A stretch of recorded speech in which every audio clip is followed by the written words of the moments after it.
কিন্তু অ্যালিসন তার কাছে ছিল না। অ্যাঙ্গাস অন্যমনস্ক হয়ে যাচ্ছিল, আর তারপর ও মনোযোগ হারিয়ে ফেললো। দরজা খোলা।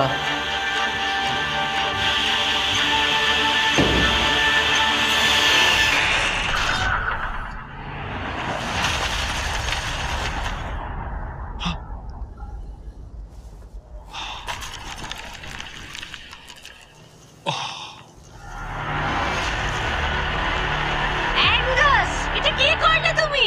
আমি খুব দুঃখিত, আমার একটু চোখ লেগে গেছিল শুধু। তারপর আমার মনে আছে আমি শুনলাম কিছু একটা পড়ে গেল, আর এটাই হলো।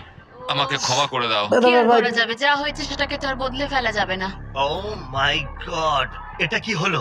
আমি জানি না কি হলো, আমার চোখটা একটু লেগে গেছিল শুধু, আর নিচে আমার ব্যর্থতার একটা কবরস্থান তৈরি হচ্ছে।